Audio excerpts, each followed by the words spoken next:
Yeah, he's going to come up and read the Bible for us.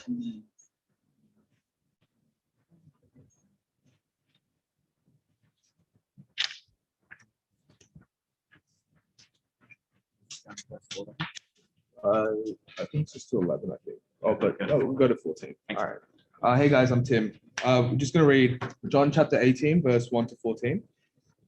And it says, when he had finished praying, Jesus left with his disciples and crossed the Kidron Valley. On the other side, there was a garden, and he and his disciples went into it. Now Judas, who betrayed him, knew the place because Jesus had often met there with his disciples. So Judas came to the garden, guiding a detachment of soldiers and some officials from the chief priests and the Pharisees. And they were carrying torches, lanterns, and weapons. Jesus, knowing all that was going to happen, said to him, went out and asked them, who is it you want? Jesus of Nazareth, they replied. I am he, Jesus said. And Judas the traitor was standing there with him. When Jesus said, I am he, they drew back and fell to the ground. Again he asked them, who is it you want? Jesus of Nazareth, they said. Jesus answered, I told you that I am he. If you are looking for me, then let these men go. This happened so that the words he had spoken would be fulfilled. I've not lost one of those you gave me. I've not lost one of those you gave me. Then Simon Peter, who had a sword, drew it and struck the high priest's servant's ear, cutting off his right ear. The servant's name was Malchus. Jesus commanded Peter, put your sword away. Shall I not drink the cup the Father has given me? Then the detachment of soldiers, with its commander and the Jewish officials, arrested Jesus. They bound him and brought him to Annas, who was the father-in-law of Caiaphas, the high priest that year. Caiaphas was the one who had advised the Jewish leaders that it would be good if one man died for the people.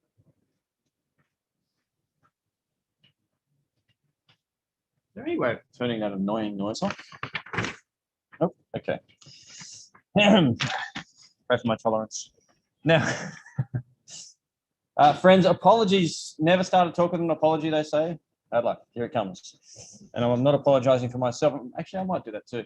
Apologizing on behalf of Tim Chan. Some of you know Tim Chan. He's one of our ministry apprentices here.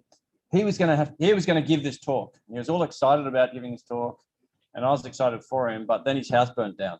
So that's a slight exaggeration. It was actually the unit above their unit, and they had to get out. But that means their unit's soaked with fire hydrant stuff and the smell of smoke, and they're out. So they're living at the in-laws. Pray for them as a family.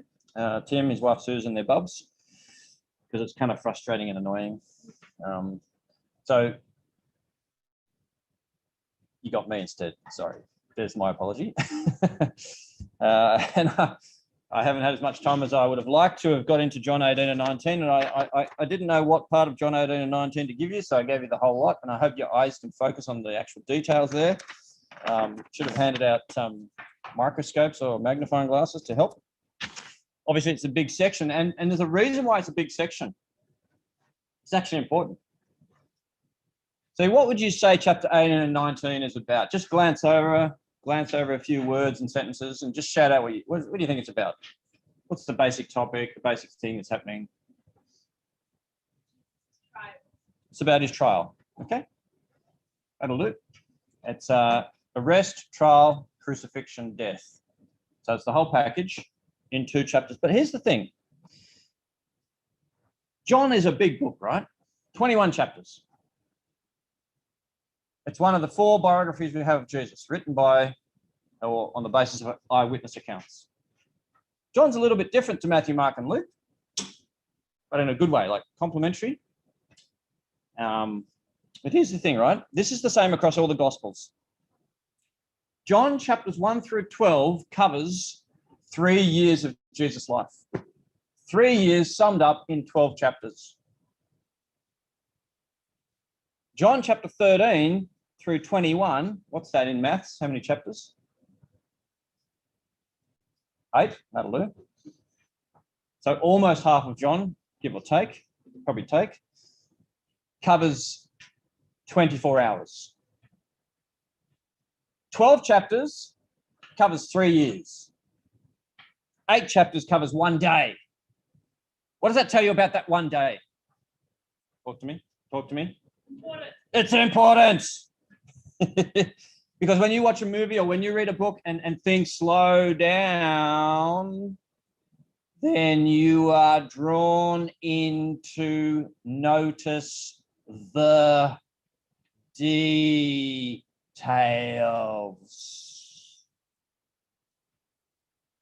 Yeah. The camera slows down because John and the other gospel writers really want us to focus on what is most important. The death of Jesus. It's the center of the Bible. It's the center of history. If you understand the death of Jesus, you understand, and the resurrection, we'll put that in there because that's really important. If you understand the death and resurrection of Jesus, you've understood the central moment in history. You've understood the purpose of life. You've understood everything that actually matters. It's that important. All right? The whole Bible's been leading to this point since Genesis. And the rest of the Bible coming after will flow out of it and on the basis of it. It is the pivotal moment. Really important that we understand the cross. John slows right down and he gives us all the meticulous step-by-step details so that we focus and listen and understand. And unfortunately for you guys, or maybe fortunately, we don't have time to go through every single word and clause and sentence and paragraph. And so I'm just going to kind of put my foot on the accelerator, give you a bit of an overview with a few pauses for comment. And then at the end, I'm going to say, right, here's what I think's going on. Here's the big idea. So let's jump in where we started the reading. In chapter 18, and chapter 18 is on the left column, and then chapter 19 is on the right column, just for your convenience there. You can thank me later. Actually, thank Matt Lowe, because he designed it. But Judas basically turns up to the Garden of Gethsemane with a bunch of soldiers, a bunch of officials. You see that in verse 3. Judas, having procured a band of soldiers and some officers from the chief priests and the Pharisees, went there with lanterns and torches and weapons. So Jesus must be dangerous, right? He must be really dangerous. Because they've turned up with spears and clubs and machine guns and machetes. There's a whole army of them because Jesus is really dangerous. And he's 12 friendly fishermen. They're dangerous too. And you know what you can do with, you can take someone's eye out with a bit of wetting and whatever, hooks and stuff. Hundreds of men armed with spears and clubs have come to arrest Jesus, the military man, the political revolutionary. I'm not sure where they got that idea from. But then Jesus, knowing that this would happen to him, verse 4, Jesus knowing all that would happen to him, isn't that interesting, by the way? Could you say that? Could we say that about you? Then Steins, knowing all that would happen to him, because he can predict the future, because he's omniscient, whatever that word means. He knows everything. He's God. Doesn't that assume something about his godlikeness? Not you anymore, Jesus. Sorry, Steins, I should have asked your permission. Jesus knowing all. Now, how could Jesus know all things that are about to happen? And there's two ways, and I think they're both true. A, he's God, and so he just knows what's going to happen. He shares the knowledge of the Father. To use John's doctrine or John's ideas. But secondly, he's read his Old Testament really well and he understands the plan. He understands the plan, which is laid out in the Old Testament. The Old Testament is all about the plans, how the promise of God will be fulfilled in the new age. And then Jesus comes and he fulfills those plans. He acts out those plans. And so you will find the word fulfilled used probably about 6 or 7 times in these 2 chapters. He did this to fulfill. He did this to fulfill. He did this to fulfill.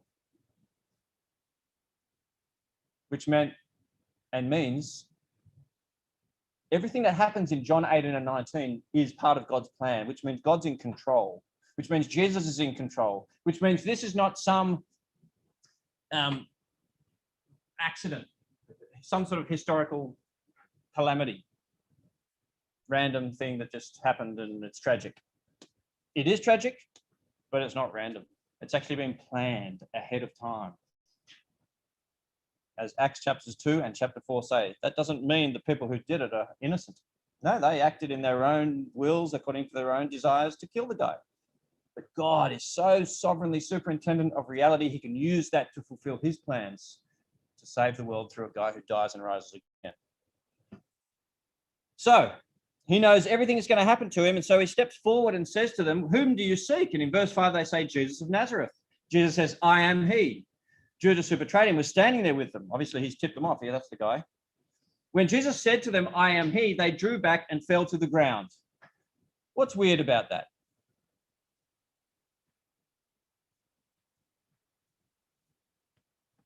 If I say, whom do you seek? And you say, and I say, and you say, we seek Scott Warner. And I say, I am he. What do you do?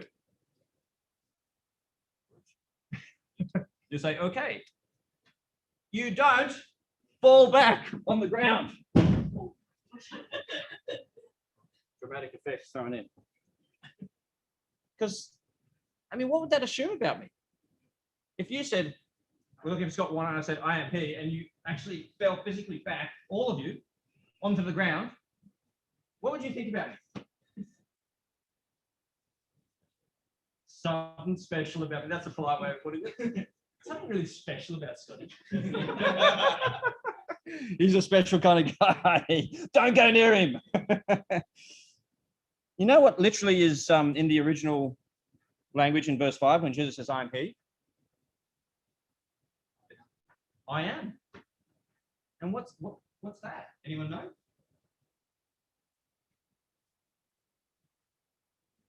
It's the name of God. In Exodus chapter 3, Moses says to a burning bush, it's kind of weird, who should I say is sending me? God says, I am. So what? Just say, I am. That's my name. It's for whatever reason, that is the name of God. Look at Jesus' name. I am. And they're blown over. Immediate evidence supporting the claim that he really is. Because in the Old Testament, to come into the presence of God is a very fearful experience. It's not just, hey, how you going? Woo, high five, God. No, it's whoa. I'm not worthy. I'm a sinful person. I can't come into the presence of a holy God.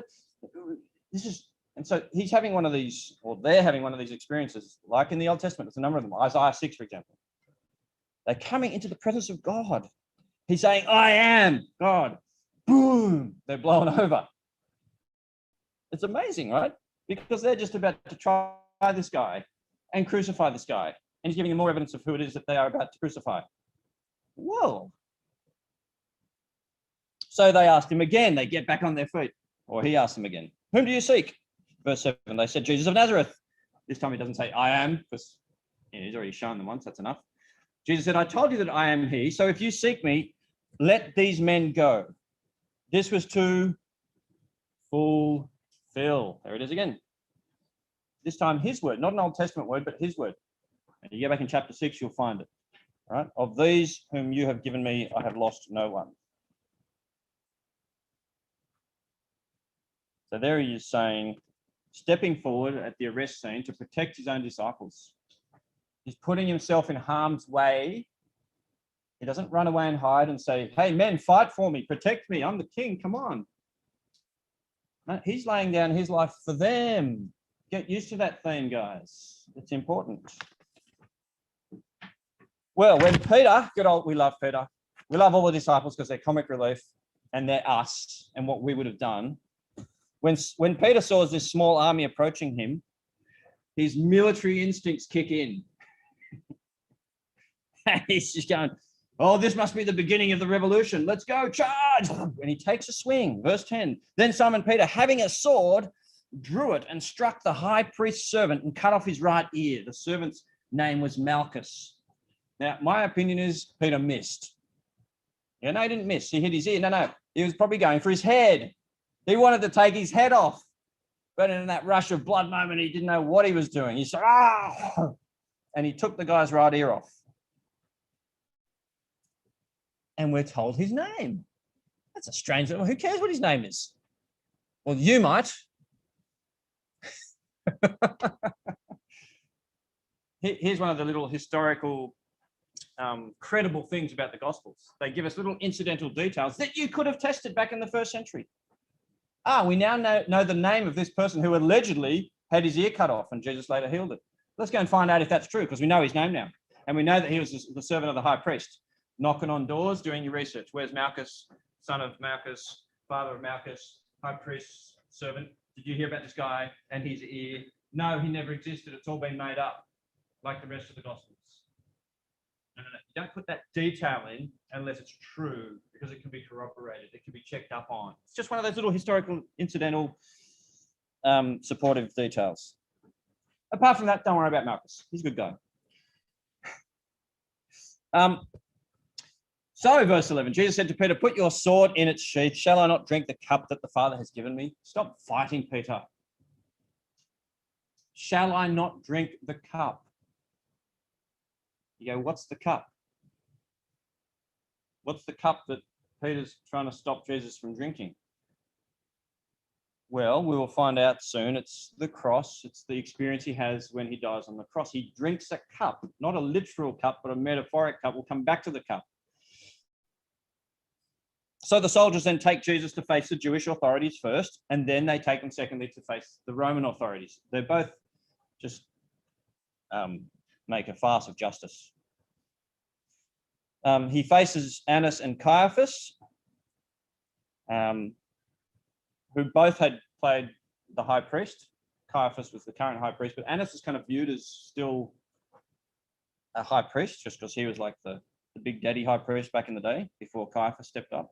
So verse 12, the band of soldiers and their captain and the officers of the Jews arrested Jesus and bound him, because, you know, he's dangerous. You got to band him.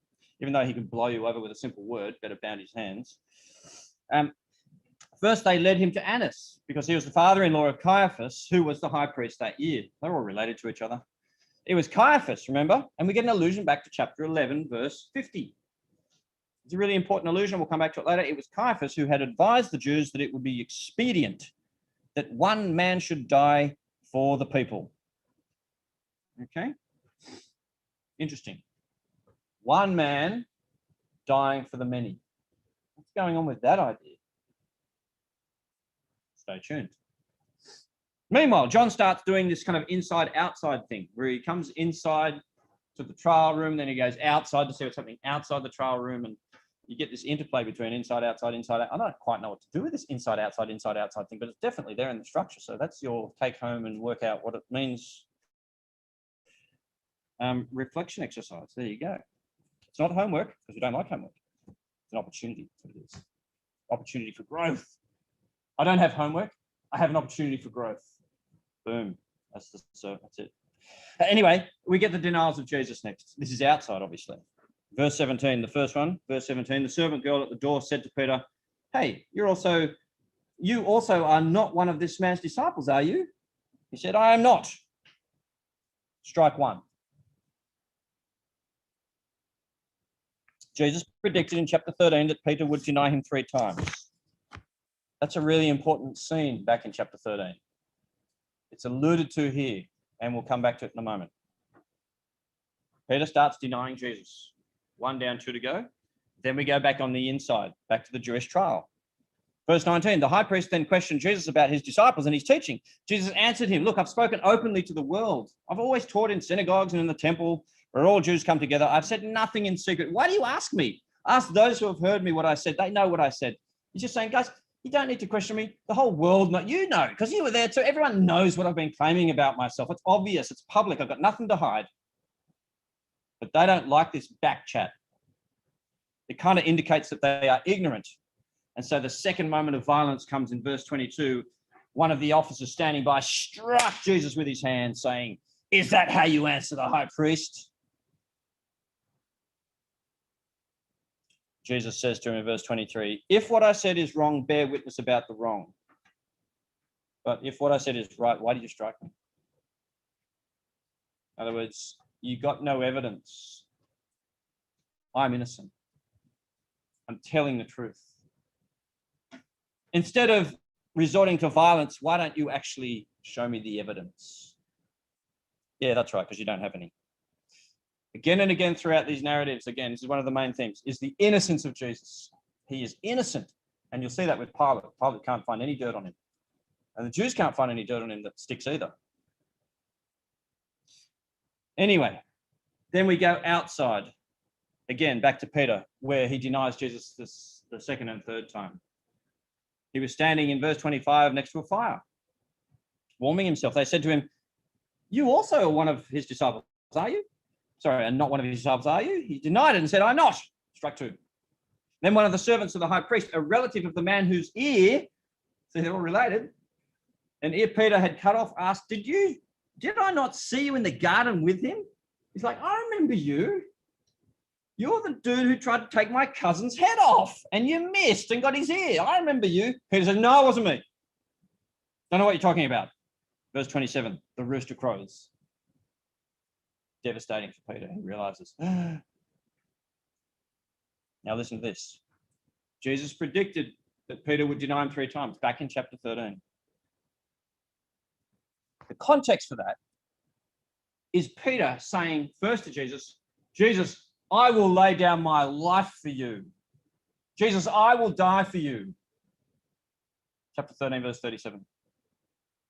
Jesus says, no, you're actually going to deny me. Quite the opposite, dude. But it's more than that, and we'll come back to it. It's not that Peter will die for Jesus. It's that Jesus will die for Peter.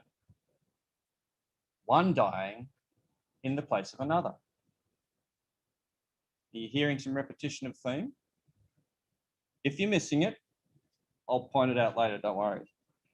Anyway, let's go back inside or outside or wherever we are at the moment. This time we're moving from the Jewish trial of Caiaphas and Annas to the Roman trial with Pilate. So they led him to Pilate's quarters in verse 28. But notice, they themselves, verse 28, did not enter the governor's headquarters so that they would not be defiled, but could eat the Passover. So the Jewish people, one of the regulations for Passover is, you don't come into a state of uncleanness. So you don't enter a Gentile's house that's kind of considered unclean. We've got to be pure, right? We're committed to purity, us as a people. Now, what's ironic about that? There's lots of irony in these chapters. Yes. That's right.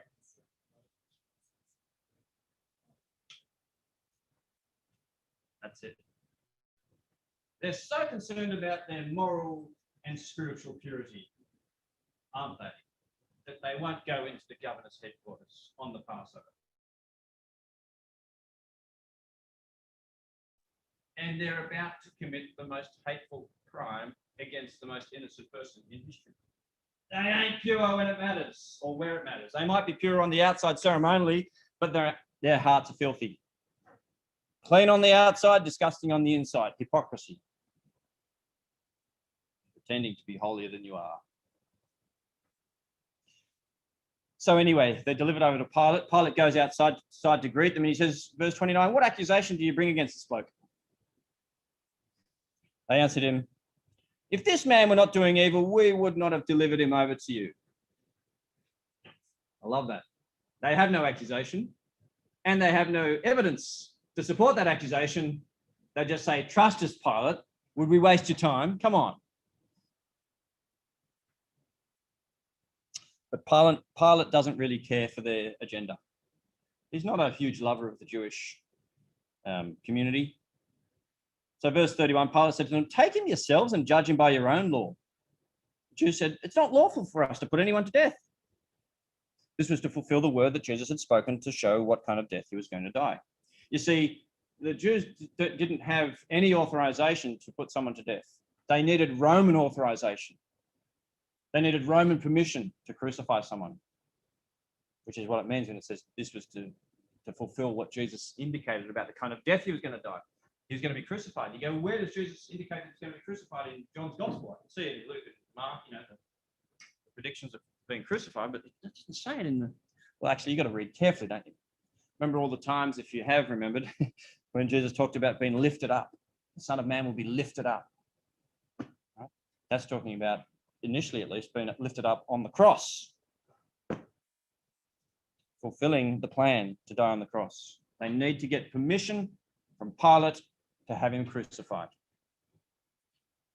And you watch how manipulative and clever they are to get what they want. But Pilate, he tries to find innocence and release Jesus.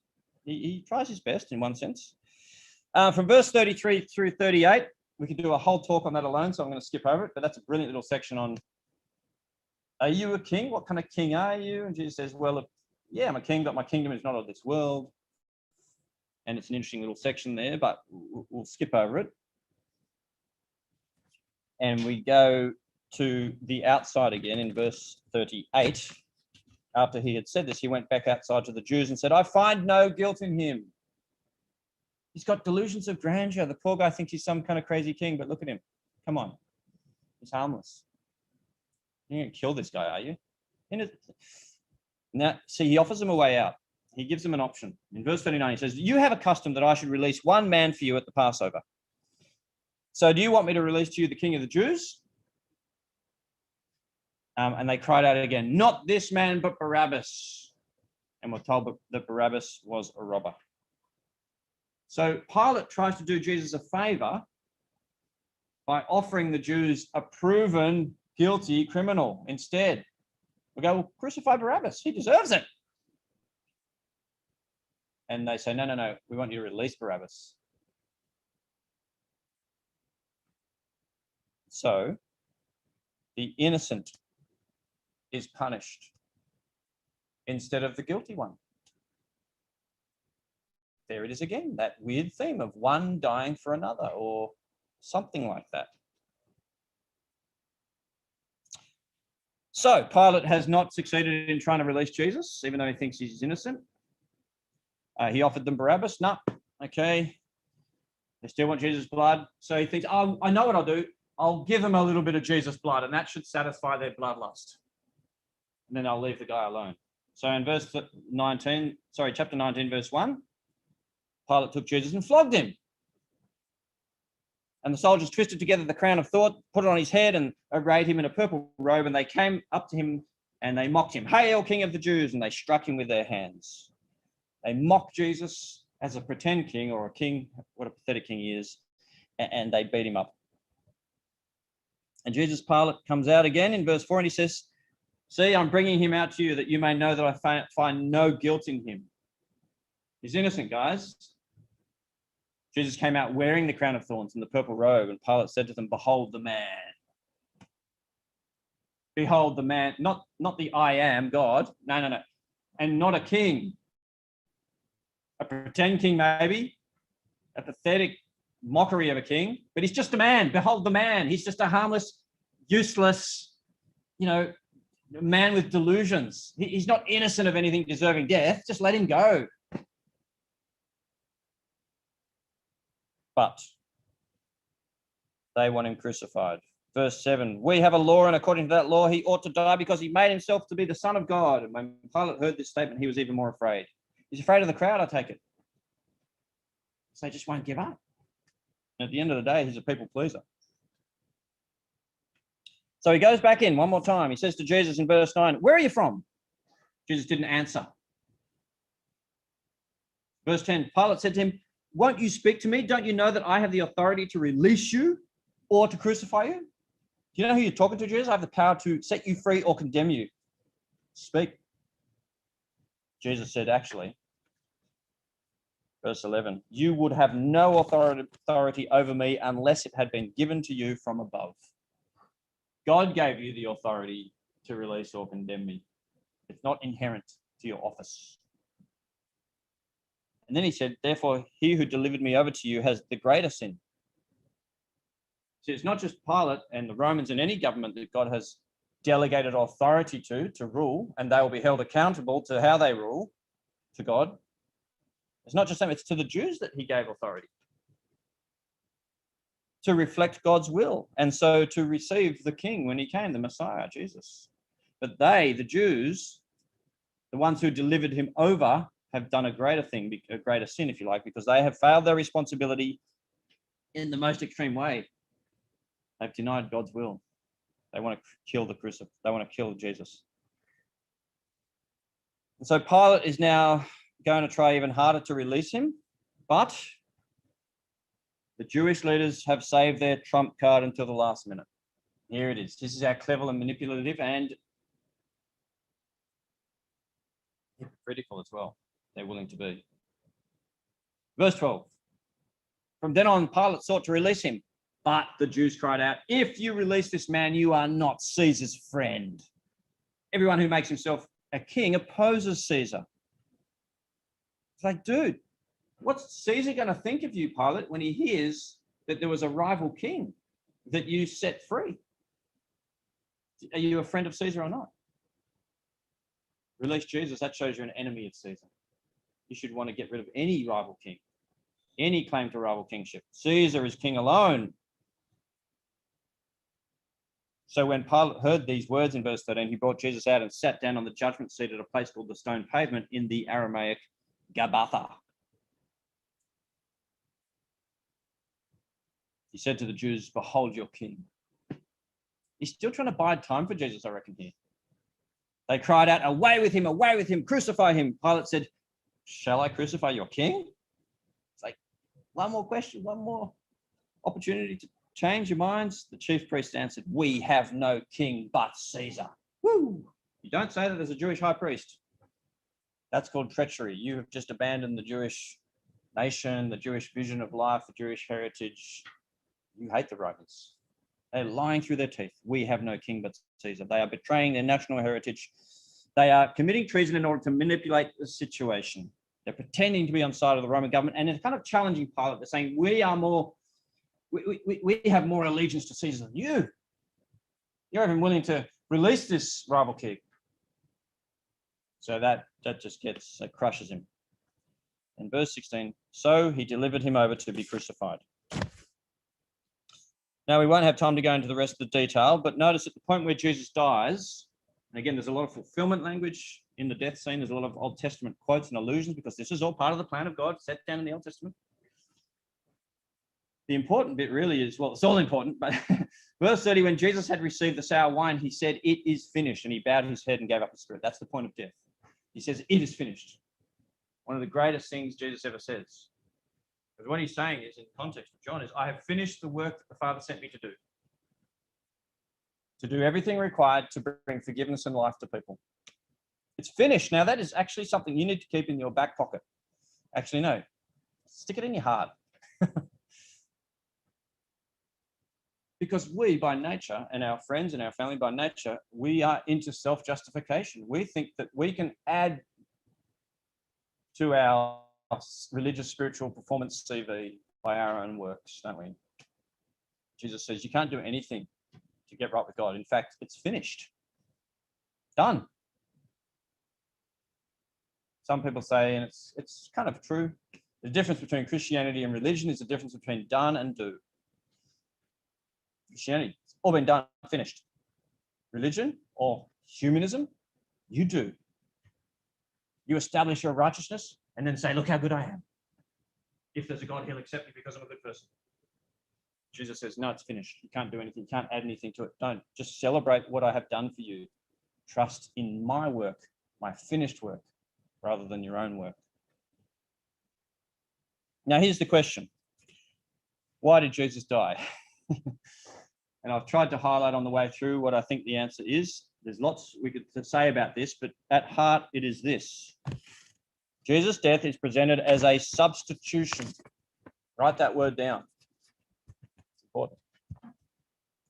Jesus' death is presented as a substitutionary death. This idea is repeated at least 4 times.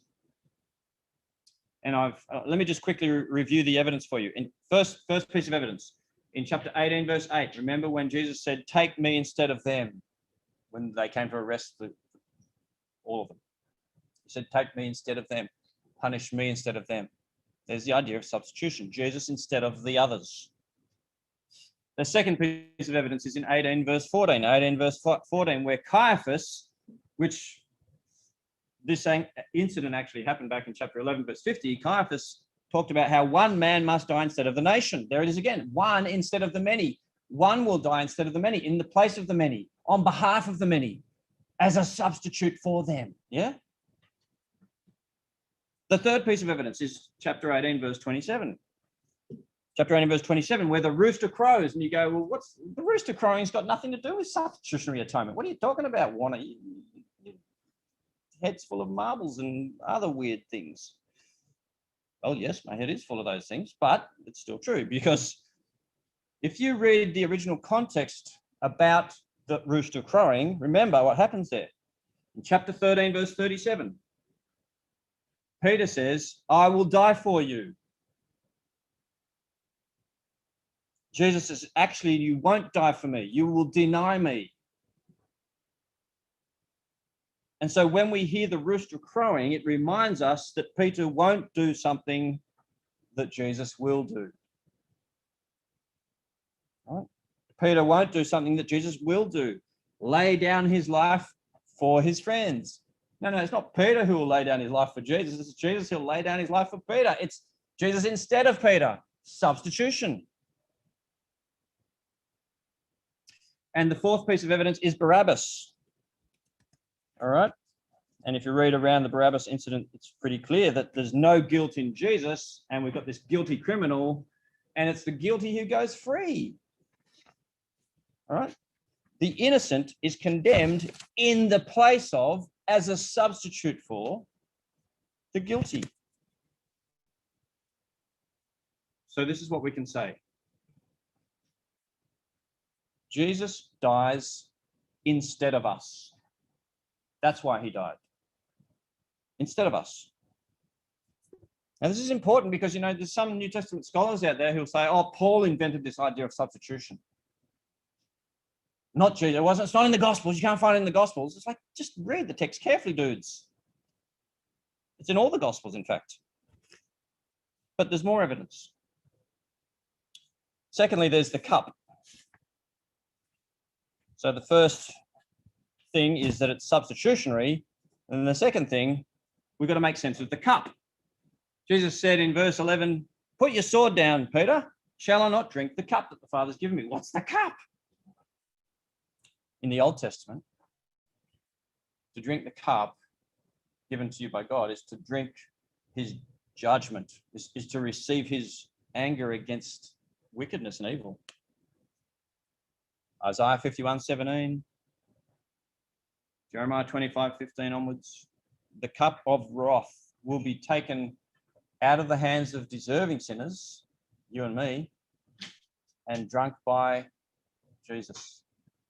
He will receive God's wrath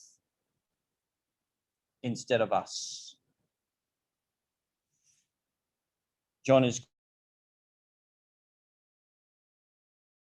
verse 36. It says, whoever believes in the Son has eternal life. Whoever does not obey the Son shall not see life. And the wrath of God remains on him or her.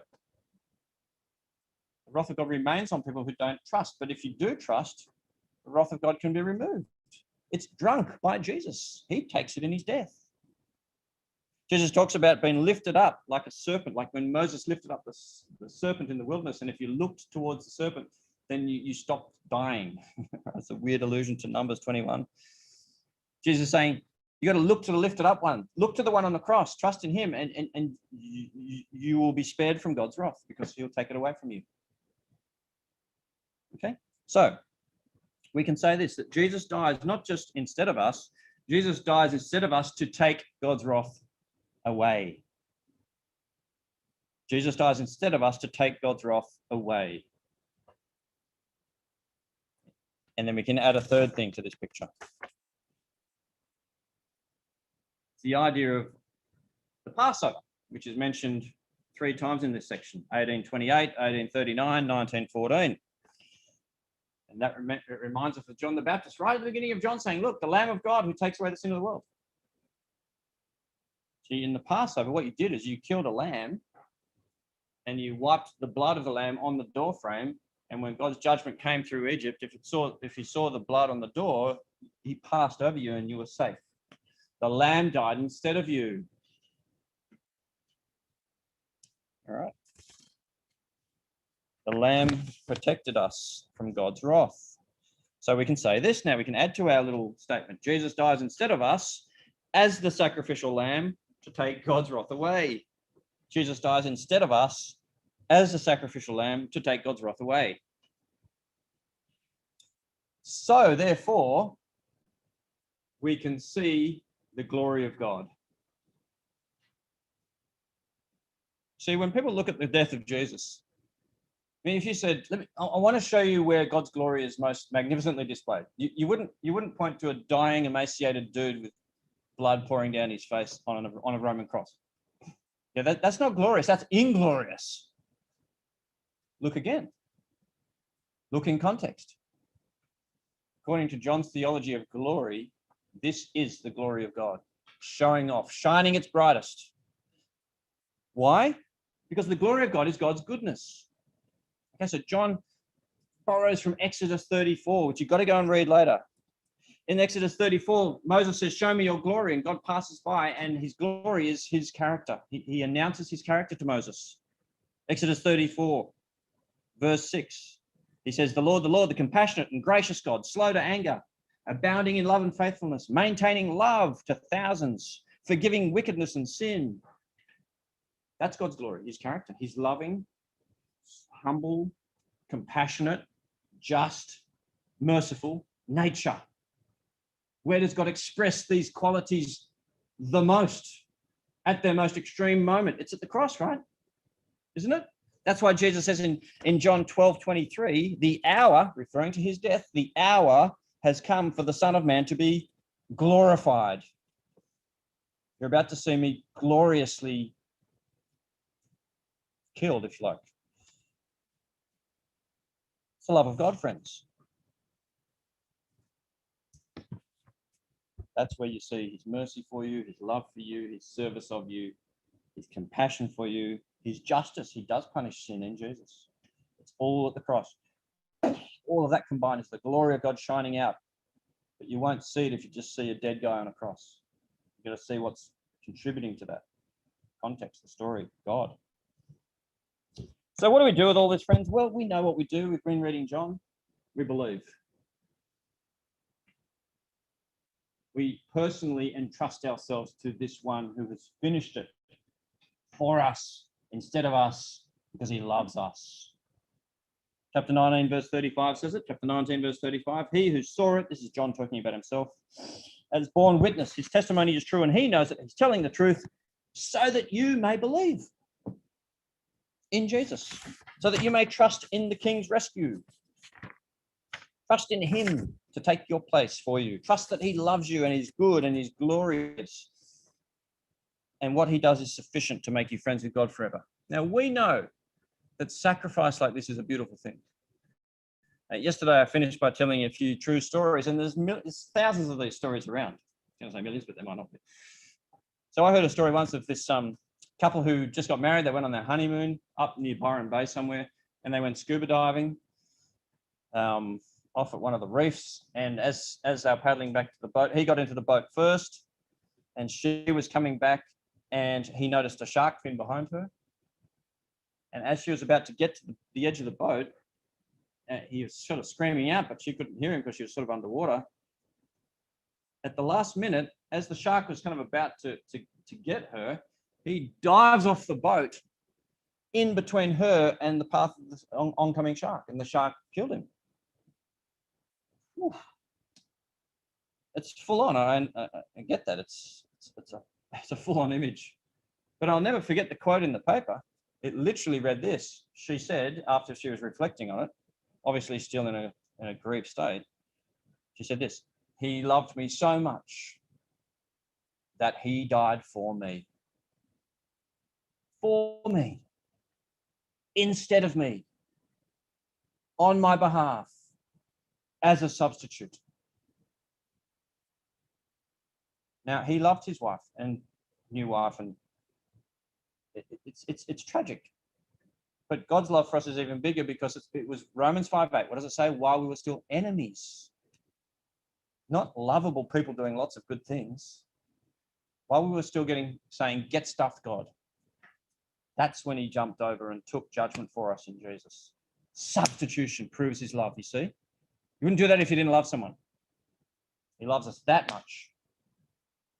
I heard another story of a father and a son driving up one of the highways up towards Gosford, and the car went off the edge and the cabin caught on fire. I think it was a ute.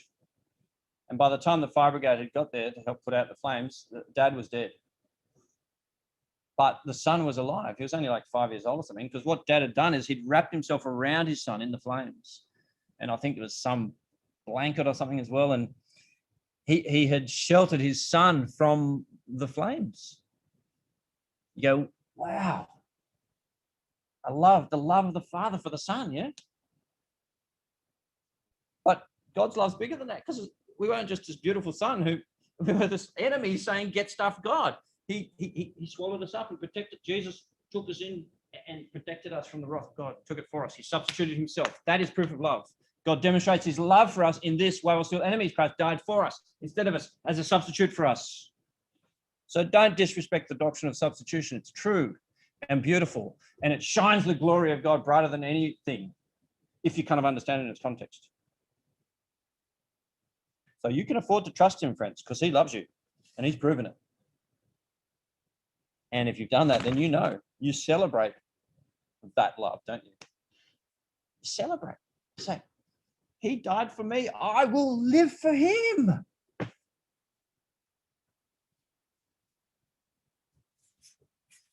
I'm going to pray for us. Father God, we thank you so much that in the death of Jesus, we see a substitution. Him for us, him in our place, him getting what we deserve. We're the ones who have ignored you and rejected you and hated you. And yet your love is so great for us that in Jesus, you take our place and absorb your wrath so that we don't experience it. We praise you so much for rescuing us in the death of Jesus. We pray that you'd help us to trust in his death as the finished work that we cannot add to. All we can do is celebrate in joy. Please do that. Help us to do that for the rest of our lives, Lord. Amen.